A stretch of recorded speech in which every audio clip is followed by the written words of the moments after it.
आप सबको नमस्कार। अनिल जी ने मुझे यहाँ पर शांत रहे भाई साहब। शुरू करूँ? ठीक है। आप सबको नमस्कार। मैं अनिल जी को धन्यवाद देता हूँ कि उन्होंने मुझे यहाँ पर इनवाइट किया। मैं थोड़ा आपके साथ कॉन्टेक्स्ट शेयर करता हूँ कि मैं यहाँ पर क्यों आया हूँ। और मैं पिछले 18 महीने में 42 कॉलेजेस और यूनिवर्सिटीज़ में जा चुका हूँ और वहाँ पर युवाओं के साथ संवाद करता हूँ। एक डायलॉग, एक डिस्कशन जिसका कोर थीम है new India for young India. पिछले 9 साल में जो देश आगे बढ़ा है, बहुत सारे चीज़ हुए हैं, उसका मैं ज़्यादा डिटेल इन्वेंट्री नहीं करूँगा आज।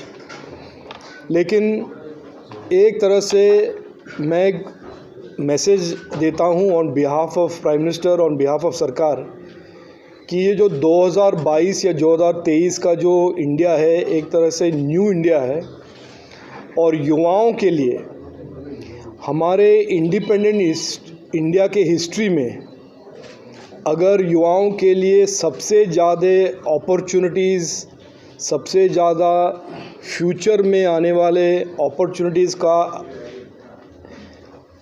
एक इन्फ्लेक्शन पॉइंट, एक अनप्रेसिडेंटेड इंडिया है। यानी कि इस पिछले 75 साल में युवाओं के सामने इतने ज़्यादा अपॉर्चुनिटीज़ कभी नहीं हुए हैं, कभी नहीं थे। और आज जो प्रधानमंत्री मोदी जी के सरकार के नीतियों के कारण हो रहा है, हमारे युवाओं के लिए एक unprecedented wide opportunity rich ecosystem, मैं कहता हूँ अपॉर्चुनिटी रिच एनवायरनमेंट हो गया है। प्रधानमंत्री मोदी जी ने अगस्त 15, 2021 को लाल किले से कहा कि आने वाले दशक को उन्होंने एक नाम दिया है इंडियाज़ टेकेड। इंडियाज़ टेकेड यानी कि आने वाले दशक फुल ऑफ टेक्नोलॉजी अपॉर्चुनिटीज़। और उन्होंने ये भी कहा कि ये इंडिया टेकेड के निर्माता होंगे, इंडिया टेकेड को बनाएंगे हमारे ये जनरेशन ऑफ स्टूडेंट्स, हमारे जनरेशन ऑफ युवा। तो एक ऐसा कभी नहीं हुआ है कि एक पूरे देश का भविष्य, पूरे देश का फ्यूचर विजन हमने युवाओं के हाथ में छोड़ा है और युवाओं के लिए एक एनेबलिंग एनवायरनमेंट ऐसा बनाया है कि वो सक्सेसफुल बने, वो प्रॉस्परस बने। सॉरी, इसका बैकग्राउंड ये भी है कि आप जानते ही हैं कि हम दुनिया के 5th लार्जेस्ट इकॉनमी बने हैं लास्ट ईयर 2022 में। और हमारे आगे हैं जापान, जर्मनी, चाइना, अमेरिका। और आने वाले 3 साल में हम डेफिनेटली नंबर 3 इकॉनमी बनेंगे। और फिर उसके बाद देखेंगे कि हम कहाँ तक पहुँचेंगे। लेकिन ये पहली बार 75 इयर्स ऑफ हिस्ट्री में इंडिया का एक नरेटिव, इंडिया का एक छवि, इंडिया में जो कॉन्फिडेंस, इंडिया के युवाओं में जो फ्यूचर के बारे में कॉन्फिडेंस आया है, ये कभी नहीं हुआ है पहले। और ये हम नहीं कह रहे हैं, बाहर के जो भी ऑब्जर्वर्स हैं, नोबेल प्राइज़ इकोनॉमिस्ट हो या इंडस्ट्रियलिस्ट हो, या जो रिसेंटली एक यूनाइटेड अरब एमिरेट्स के मिनिस्टर ने कहा है कि in the future India's fingerprint will be on everything and everywhere digital. यानी कि अंग्रेजी में कहा उन्होंने कि हर टेक्नोलॉजी के इशू पर भारत का या भारत के युवाओं का फिंगरप्रिंट या निशान होगा। ये लोग कह रहे हैं। तो मैं आता हूँ कॉलेजेस में, युवाओं के साथ संवाद करता हूँ और ये कहता हूँ कि देखिए, ये जो फ्यूचर के लिए एनेबलिंग पॉलिसीज़, एनेबलिंग एनवायरनमेंट प्रधानमंत्री बना रहे हैं, इसका स्टार आप हैं। आपको आगे बढ़ना है, स्किल कीजिए, अलग अलग स्किल्स सीखिए। और ये आने वाले पोस्ट कोविड के रीऑर्डर्ड वर्ल्ड ऑर्डर में भारत को आगे बढ़ाइए। ये तो मोटा मोटा ये, इसीलिए मैं यूनिवर्सिटीज़ में जाता हूँ। और आज मैं बहुत खुश हूँ कि यहाँ पर मुझे एक मौका मिला है, अनिल जी ने मुझे यहाँ पर बुलाया है और ऐसे इस कॉन्वर्जेसन को आगे बढ़ाने का मुझे एक अपॉर्चुनिटी दिया है। Thank you. अगर आप कुछ जी आप जो आए हैं आपका जो मकसद है वो क्या है? आप one day one university programme में आए हैं, ये है क्या वैसे? यही है कि शॉर्ट में जो मैंने अभी कहा, मैं थोड़ा विस्तृत रूप से कहा था, लेकिन मैं आपको शॉर्ट में कहूँ कि युवाओं को मोटिवेट करना कि आने वाले दशक में बहुत सारे उनके लिए अपॉर्चुनिटीज़ हैं, बहुत सारे। और थोड़ा मैं उनको ये भी रिमाइंड करता हूँ कि हमारा पुराना इंडिया क्या था और ये नया इंडिया में क्या फ़र्क आया है, क्योंकि वो तो जानते नहीं हैं, उनके पिताजी या उनके ग्रैंडफादर्स ने एक्सपीरियंस किया है। फॉर एग्ज़ाम्पल मैं उनको याद दिलाता हूँ कि 2014 में भारत में कंज्यूम होने वाला मोबाइल फ़ोन के 80% मोबाइल फ़ोन्स इंपोर्टेड होते थे। आज इसका पूरा का पूरा 100% हम देश में बनाते हैं। 2014 में मोबाइल फ़ोन भारत से एक्सपोर्ट होता था ज़ीरो बट्टा सन्नाटा, और 2023 में 1 लाख करोड़ का हम Apple phones, Samsung phones export करते हैं, और बहुत ज़्यादा फ़ोन्स हो जाते हैं नोएडा से, उत्तर प्रदेश से। तो ये एक फ़र्क आ गया है। भारत का जो रेप्यूटेशन है, भारत का जो place in the world's economy बहुत ज़्यादा आगे बढ़ा है। और आने वाले जो दशक है, जो प्रधानमंत्री मोदी ने कहा है इंडिया टेकेड, उसमें युवाओं के लिए बहुत सारे अपॉर्चुनिटीज़ है। वो आप स्पेस में देखिए, ड्रोन में देखिए, एग्रीकल्चरल टेक में देखिए, फाइनेंस में देखिए। जो आप जानते हैं फॉर एग्जांपल यूपीआई को प्रधानमंत्री मोदी जी ने बनाया था ताकि जो भारत में सालों से एक प्रॉब्लम आता था कि देश सरकार पैसा भेजता था बेनिफिशरीज़ के लिए, 100 रुपये निकलते थे दिल्ली से, 15 रुपये पहुँचते थे बेनिफिशरीज़ के अकाउंट में। ये राजीव गांधी 1985 में कहते थे कि भारत का एक तरह से एक ट्रेडमार्क बन गया था। प्रधानमंत्री मोदी जी ने यूपीआई को बनाया इसलिए ताकि पैसा भेजें दिल्ली से और वो 100 रुपये पहुँचे बेनिफिशरीज के अकाउंट में, कोई लीकेज नहीं, कोई करप्शन नहीं। और देखिए क्या हुआ उसके साथ। एक तो लोगों के लाइफ में वो बेनिफिट तो आ ही गया है, लेकिन एक फाइनेंशियल इकोसिस्टम और इनोवेशन इकोसिस्टम खड़ा हो गया है देश में, जो दुनिया का सबसे बड़ा फिनटेक इकोसिस्टम बना है। और किसने बनाया है? ये हमारे युवाओं ने। तो जैसे बेंगलोर, हैदराबाद, चेन्नई, पुणे, गुरुग्राम के युवाओं ने यूनिकॉर्न बनाए हैं, स्टार्टअप बनाए हैं, प्रधानमंत्री चाहते हैं कि वो गाज़ियाबाद, मेरठ, लखनऊ, हर देश के नगर से, हर देश के शहर से, टाउन से, विलेज से आने वाले दशक में यूनिकॉर्न्स बने, स्टार्टअप्स क्रिएट हों और हमारे युवाओं शाइन करें। सर, ये अपना बताया, ये सरकार का विजन आपने बताया आने वाले दशक के लिए। हाँ जी। और 2014 से सेंट्रल में बीजेपी है, उन्होंने तमाम काम किए हैं। अगर हम यूथ की बात करें और युवा की आप बात कर रहे हैं, तो बेरोजगारी दर पे अगर हम बात करें तो 100 में से 4 लोग को ही रोजगार है युवाओं में। सबसे ज्यादा यूथ ही हमारी अभी कंट्री में है, और वो आने वाले ये एक लेजिटिमेट क्वेश्चन है। इसका ज़रा आप बैकग्राउंड समझिए।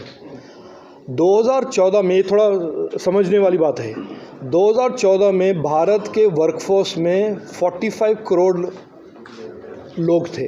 45 करोड़, ये फैक्ट है। 45 करोड़ लोगों में से 32 करोड़ यानी कि 32 करोड़ लोग अनस्किल्ड थे। ये हमारा लेगेसी है, ये कि 75, 60, 70 साल के बाद 2014 में प्रधानमंत्री मोदी जी ने ये लेगेसी इनहेरिट किया है कि 40 करोड़ लोगों के इस वर्कफोर्स में 32 करोड़ लोग अनस्किल्ड थे, और हर साल 2 करोड़ नए अनस्किल्ड वर्कफोर्स में ज्वाइन करते थे। उसको बदलने का परिश्रम प्रधानमंत्री मोदी जी ने 2016 से शुरू किया विद स्किल इंडिया। और आज कोविड के अगर आप 2 साल को छोड़ देंगे, क्योंकि वहाँ पे स्किलिंग तो हुआ नहीं, एजुकेशन हुआ नहीं, 7 करोड़ युवाओं को इस सरकार ने स्किलिंग प्रदान किया है, सर्टिफिकेट प्रदान किया है। तो ये जो आप कहते हैं बेरोज़गारी, एम्प्लॉयमेंट अपॉर्चुनिटीज़ बहुत ज़्यादा क्रिएट हो रहे हैं। जैसे टेक्नोलॉजी की दुनिया में 1 साल में 18 लाख नए जॉब्स क्रिएट हुए हैं। इशू ये है कि हमारे युवाओं को 70 साल से 60 साल से स्किल का अपॉर्चुनिटी नहीं था। तो पिछले जो 5 साल से और आज इस बजट में प्रधानमंत्री मोदी जी ने 8,000 करोड़ स्किलिंग के लिए दिया है, और उनका ये बड़ा क्लियर विजन है कि industry ready, future ready skills प्रदान हो, ताकि जो जॉब्स क्रिएट हो रहे हैं उनके लिए युवाओं के पास स्किल हो। आज के दिन में प्रॉब्लम यह है कि जॉब्स क्रिएट हो रहे हैं, लेकिन उन जॉब्स के लिए स्किल्स की ज़रूरत है।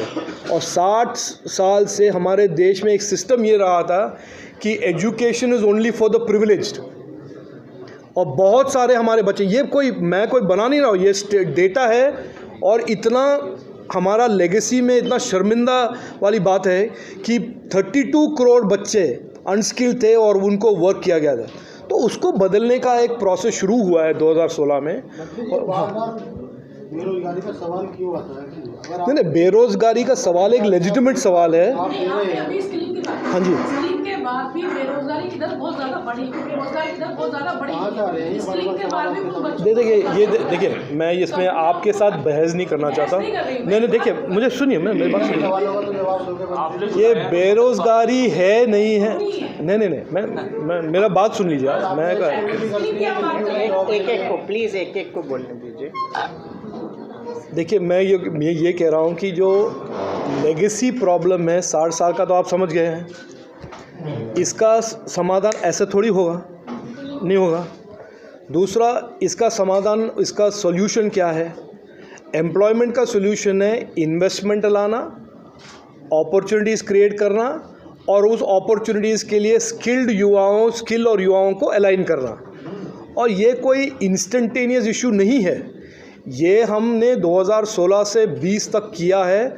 और मैं आपको बड़ा प्रूफ भी दूंगा कि पीरियोडिक लेबर फोर्स सर्वे जो हर साल सरकार करता है या इंडिपेंडेंटली करता है, 2017, 18, 19 और 19-20 में अनएम्प्लॉयमेंट में रिडक्शन हुआ है 7% से 4.8% तक। ये डेटा है, पब्लिश डेटा, ये मैं कुछ इमेजिनरी नहीं कर रहा हूँ। तो स्किलिंग और अनएम्प्लॉयमेंट में डायरेक्ट कोरिलेशन है। इन्वेस्टमेंट और एक तरह से लॉ एंड ऑर्डर, इन्वेस्टमेंट और अपॉर्चुनिटीज़ क्रिएट होना, इसमें कोरिलेशन है। और अगर आप आज कहेंगे कि बेरोज़गारी है, मैं ये तो डिनाई नहीं करूँगा बेरोज़गारी है। बेरोज़गारी का कारण क्या है? स्किल्स हैं, जो रोज़गार क्रिएट हो रहे हैं उनके लिए स्किल्स अलाइनमेंट होना है। और दूसरा, ज़्यादा से ज़्यादा इन्वेस्टमेंट्स हो और ज़्यादा से ज़्यादा लॉ एंड ऑर्डर का एक एनवायरनमेंट हो ताकि इन्वेस्टमेंट ज़्यादा बढ़े। कौन कह सकता था कि 2016 से पहले उत्तर प्रदेश में कोई भी सोच सकता था कि यहाँ से मोबाइल फ़ोन या हाईटेक का एक इंडस्ट्री यहाँ पे खड़ा होगा? आज मैं रिसेंटली एक मीटिंग में गया जहाँ पर 7 कोरियन कंपनीज थे और उन्होंने कहा हमारा फर्स्ट चॉइस है तमिलनाडु, सेकंड चॉइस है नोएडा और थर्ड चॉइस है बेंगलोर। ये सब जो परसेप्शन, एनवायरनमेंट, ये बनता नहीं है ओवरनाइट। ये इसके लिए काम करना पड़ता है, वही प्रधानमंत्री मोदी जी कर रहे हैं। ये 5-6 साल काम हुआ है, योगी जी यहाँ पर यूपी में कर रहे हैं। तो मेरा ये कहना है कि हम लेगेसी इश्यूज़ पर ज़्यादा ध्यान न दें। है, हिस्ट्री के बारे में बात कर सकते हैं, हिस्ट्री के बारे में 2-3 दिन बैठ के हम गपशप कर सकते हैं, लेकिन आगे हमारा जो विज़न है, आगे जो अपॉर्चुनिटीज़ है, उसके लिए स्किल के बारे में बात करें, उस अपॉर्चुनिटीज़ के बारे में बात करें और युवाओं को मोटिवेट करें। ये हाँ जी, सवाल मेरा है, जैसे आपने कहा कि फर्स्ट प्रेफरेंस वहाँ था, फिर दूसरा प्रेफरेंस नोएडा था, उसके बाद बेंगलोर। आप बेंगलोर से आते हैं, तो क्या बेंगलोर आईटी हब और बेंगलोर और हैदराबाद वो इमेज हो रहा है क्या अब सारे नए डेस्टिनेशन? ये देखिए, दूसरा सवाल ये, जो आज के जो परिणाम आए हैं चुनाव के, उसको आप किस रूप में देखते हैं? क्योंकि आप कर्नाटक से आते हैं और कर्नाटक में आने वाले दिनों में चुनाव है, क्या कर्नाटक का जो है की लड़ाई जो है आप उसको किस रूप में देखते हैं? देखिए, मैं तो कर्नाटक के बारे में बड़ा कॉन्फिडेंटली आज लिख के ले लीजिए, सरकार बनेगा वहाँ पे भाजपा का सरकार बनेगा। क्योंकि कोई भी वोटर कॉमन सेंस अगर यूज़ करता है, कांग्रेस को वोट देने से उनको क्या बेनिफिट मिलेगा? कोई बेनिफिट नहीं है। तो मैं आज बड़े स्पष्ट रूप से आपको कह रहा हूं कि कर्नाटक के इलेक्शंस होंगे और होने के बाद भाजपा वहां पे सरकार बनाएगा। वो मुझसे लिख के ले लीजिए आज, और वो इलेक्शन रिजल्ट के बाद आप मुझे मिठाई देंगे या मैं आपको मिठाई दे दूँगा, वो हम तय कर लेंगे। एक मिनट, मैं जरा आंसर कर लूँगा। दूसरा, देखिए हुआ क्या है, ये मैं आपको बड़ा मीन्स मैं just as a sharing of my experience, pre COVID के दुनिया में और पोस्ट कोविड के दुनिया में बहुत ज़्यादा फ़र्क है। और प्री कोविड के दुनिया में डिजिटाइजेशन और टेक्नोलॉजी का इम्पोर्टेंस था, लेकिन एक तरह से अलग लेवल का इम्पोर्टेंस था, एंटरप्रेन्योरशिप का नैरेटिव था। पोस्ट कोविड पूरे दुनिया के देश, दुनिया के सरकार, दुनिया के एंटरप्राइजेस, दुनिया के कंज्यूमर्स डिजिटाइजेशन को बहुत ज़्यादा एक्सेलरेट कर रहे हैं। कोई ऐसा नहीं है, कोई बिज़नेस ऐसा नहीं है, कोई सरकार ऐसा नहीं है जो अपने आप को डिजिटाइज नहीं कर रहा है। उसके लिए सबसे बड़ा रॉ मटेरियल है टैलेंट, यानी कि जो डिजिटाइज करने का जो काम करता है, जो टैलेंट है, युवा हैं। पहले एक तरह से कंसंट्रेशन होता था बेंगलोर में, हैदराबाद में, लेकिन पोस्ट कोविड के बाद, इंटरनेट की इस ग्रोथ के बाद, वर्क फ्रॉम होम मॉडल के बाद, ये अपॉर्चुनिटीज़ मीरठ में भी हैं, गाज़ियाबाद में भी हैं, कोहिमा नागालैंड में भी है, श्रीनगर जम्मू कश्मीर में भी है।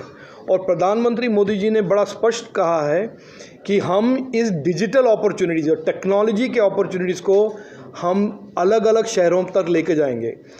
हमारे मिनिस्ट्री में हम STAPI शुरू करते हैं, स्टार्टअप हब शुरू करते हैं। हम अभी बेंगलोर, हैदराबाद, पुणे, चेन्नई, गुरुग्राम में नहीं करते हैं कुछ।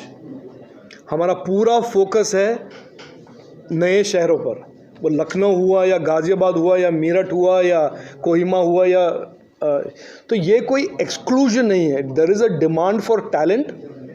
India is the youngest country in the world and वो टैलेंट आएगा इंडिया से। और इंडिया से जो पहले आता था ये 4-5 शहरों से, ये अभी आएंगे 10, 20, 25, 30 शहरों से। मंत्री जी, वन डे वन यूनिवर्सिटी क्या है?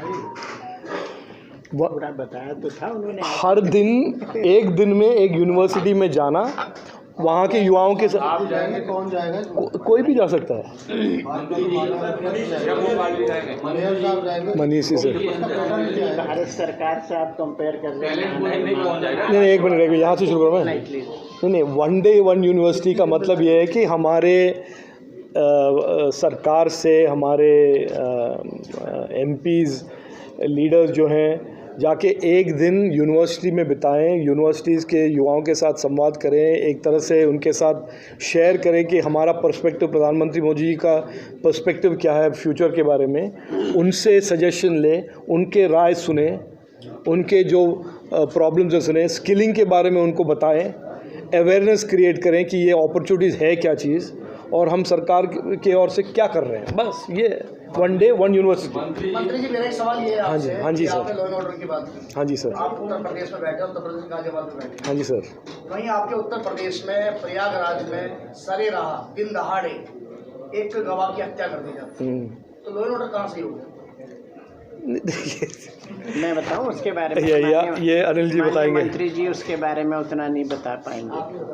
कानून व्यवस्था में जो सबसे महत्वपूर्ण मुद्दा है, अगर कोई क्राइम हुआ है तो उस क्राइम की रिपोर्टिंग हो, क्रिमिनल को पकड़ा जाए और उसे जल्दी से जल्दी सज़ा दिलाई जाए।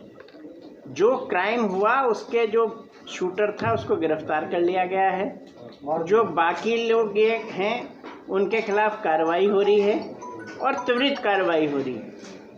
अभी ट्रेन ब्लास्ट के मामले में जल्दी से जल्दी उसमें कार्रवाई की गई और जितने भी दोषी थे उनको सजा दिलवाई गई। इस जो राहुल जिसने ये सेंटेंस कहा है उससे आरोप है कि मोदी सरकार के कार्यकाल में 2 इंडस्ट्रियल हाउसेज अंबानी और अडानी फ्लोरिश हुए हैं, तो इस पर आप क्या कहेंगे?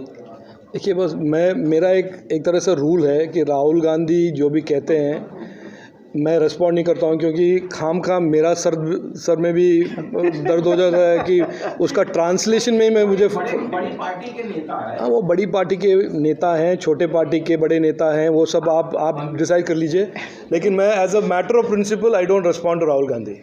सर एक सवाल का जवाब और दे दीजिए सर। महंगाई दर जो है वो लगातार बढ़ रही है। घरों के अंदर सबसे ज्यादा हम देखें तो जो गृहिणी है उनको सबसे ज्यादा सर्वाइव करना पड़ रहा है, और अभी अब LPG के रेट्स फिर दोबारा इंक्रीज हुए हैं, पेट्रोल डीजल पीक पर है, आम जनता त्रस्त है सर। उसको लेकर क्या कहेंगे? 2014 से लगातार जो प्राइस है वो बढ़े हैं। नहीं, देखिए, पोस्ट कोविड के इस युग में महंगाई एक ग्लोबल फिनोमेनन है, क्योंकि ये जो हाइड्रोकार्बन यानी कि फ्यूल जो हम इंपोर्ट करते हैं, हम यहाँ पर बनाते तो है नहीं फ्यूल, उसमें आप जानते ही हैं पोस्ट कोविड के इस दुनिया में बड़ा स्पाइक हुआ है। एक वो, दूसरा रशिया यूक्रेन के बाद ये मैं नहीं कह रहा हूँ, G20 के इकोनॉमीज़ कह रहे हैं, G20 के मिनिस्टर्स कह रहे हैं कि उस कॉन्फ्लिक्ट के कारण बहुत सारा ग्लोबल इकोनॉमी में प्रभाव पड़ा है। यूएस में अनप्रेसिडेंटेड इन्फ्लेशन है, यूके में 40% तक इन्फ्लेशन पहुंचा है। हमारे आगे पीछे ऊपर नीचे जो देश हैं, बड़े बड़े देश अपने आप को कहते हैं चाइना, वहाँ पर inflation is out of control.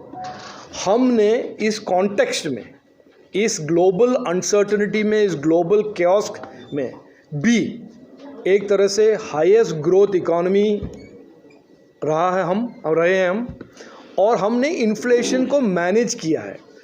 ये कोई नहीं कहेगा कि उसका प्रभाव हमारी इकोनॉमी में नहीं हुआ है।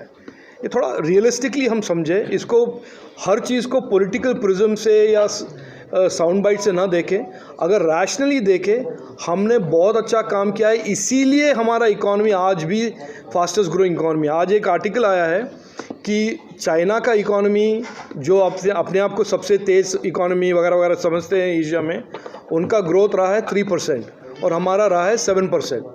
तो yes, there is a global problem. जैसे प्रधानमंत्री मोदी जी ने बार बार कहा है कि ये टाइम नहीं है वॉर्स के लिए, ये टाइम है डेवलपमेंट के लिए। उन्होंने कहा है, रशिया और यूक्रेन को दोनों कहा है कि ये टाइम भी नहीं है, जगह भी नहीं है कि हम वॉर करें और पूरे दुनिया के लोगों को परेशानी में डालें।